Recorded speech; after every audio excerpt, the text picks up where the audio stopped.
Hi, I'm Lucas with the University of Wisconsin-Milwaukee in my English 102 course, and this project is to be comparing organized crime in Milwaukee and Brazil.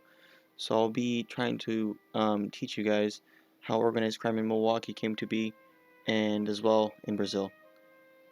Starting off with Milwaukee, I'll be talking about the mafias at first and gangs later. So the Italian mafia that took over in Milwaukee was called the Balistreri mafia, and they were ruled by Frank Balistreri for mostly around 1961 to 1993. They had previous leaders before, but Frank was their longest leader and their most famous one. And Frank is part of a long-lasting Italian family that lived in the third ward of Milwaukee that have moved to Milwaukee because of the wars in Europe and all the casualties and all the destruction that happened there. Between the Italians, there were other immigrants also from, for example, Poland and Germany, and all of these immigrants were trying to make a living in the US, trying to make some money for their families, so they wouldn't always go by the laws.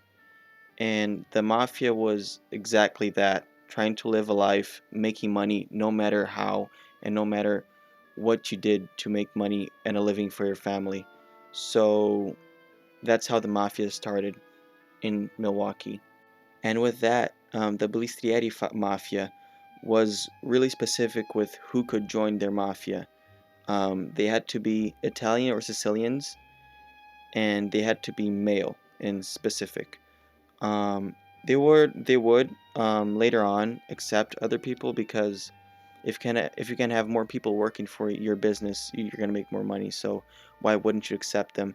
But they always, in their written laws, they would say they wouldn't accept it, where in practice they would.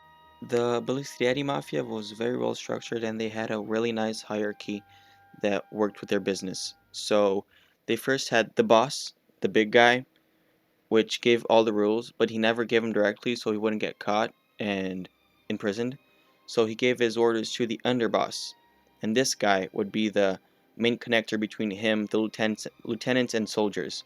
So underboss would give orders to lieutenants that are over soldiers, and the soldiers are the ones that do mostly all the work. But under soldiers, you also have the associates. The associates are the ones that are going to grab the cash, do the small jobs, do all the jobs that will be more liable, where you could get hurt more often. And these guys were the ones that were at most of the parts immigrants from other countries apart from Italy. So these were all the Polish, the Germans, and the also African Americans made part of this group. And to mend all the hierarchy together, we had a consigliere, or a counselor. This guy would make the communication between the bottom of the pyramid, the associates and soldiers, to the boss himself, so they could have a straight communication to know what was happening at the lower bottom, at the higher top as well. So the boss could have a better knowledge of how to act and what to do in certain scenarios and occasions. So what would make you be part of a mafia?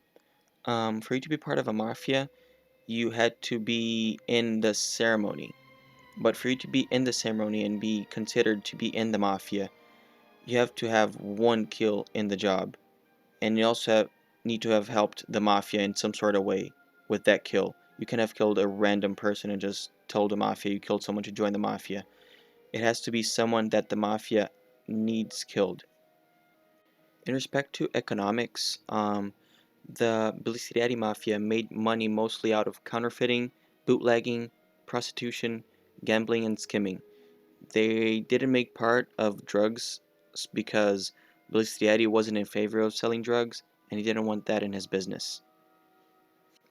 Apart from the Mafia, there were also gangs that worked in Milwaukee at the same time frame, and from these gangs there were many. We had gangs made of African American people, gangs made of Hmong people, even neo-Nazi gangs that participated at the same time frame.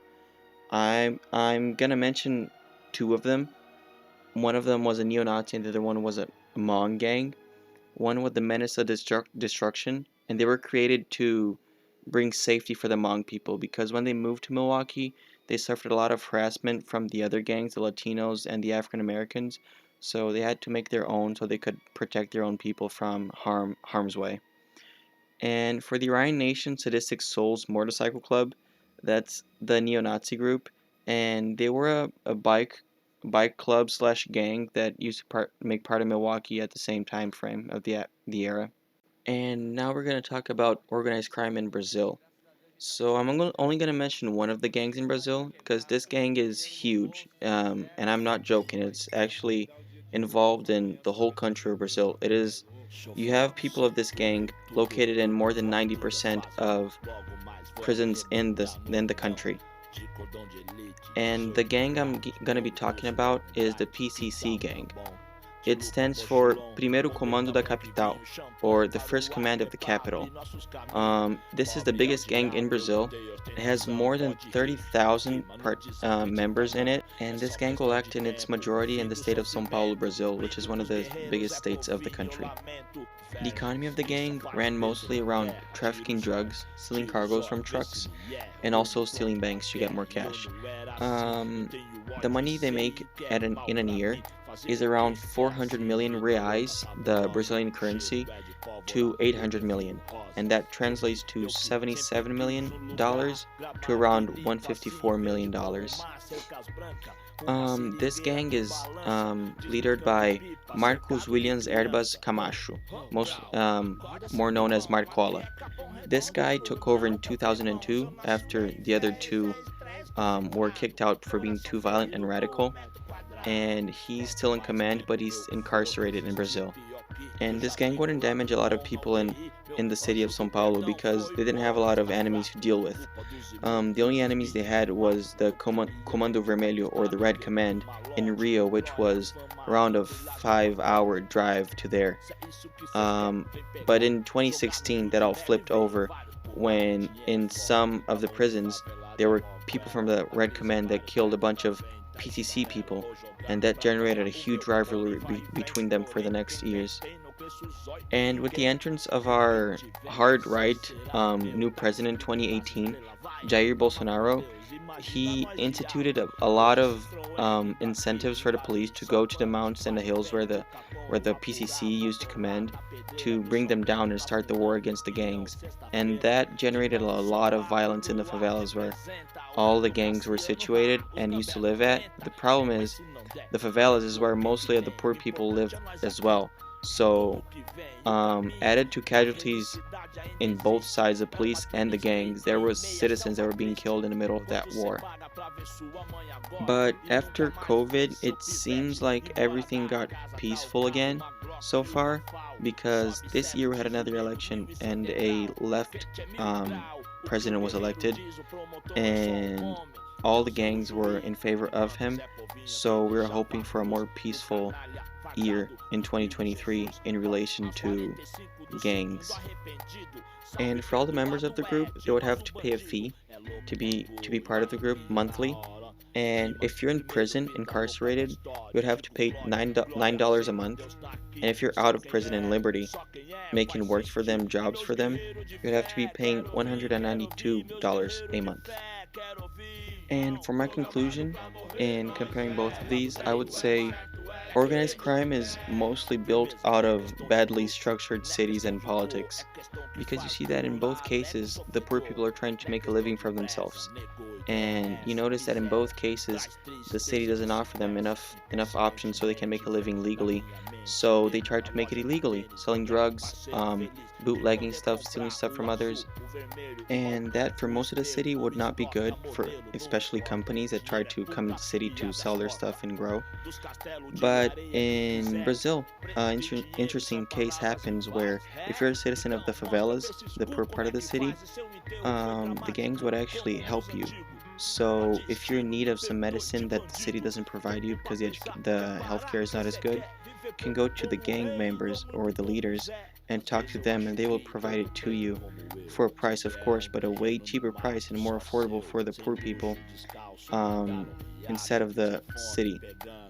I think the change should be slow and methodical.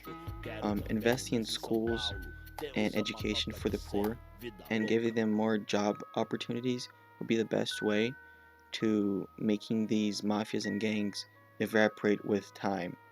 so people can understand and figure out that they don't have to make a living out of illegal stuff anymore. And I feel like if you teach the young kids that you can make a living out of better stuff in life, you don't have to do illegal stuff to make a living, I feel like that in 5 to 10 years, the city could change aspects and be way better in crime scenarios and violence rates and death rates in the city. So yeah, that's my conclusion, guys. Once again, I'm Lucas from the University of Wisconsin-Milwaukee, doing a quick comparison video between organized crime in Milwaukee and Brazil. Thank you. Thanks for watching. Hope you guys have a good day.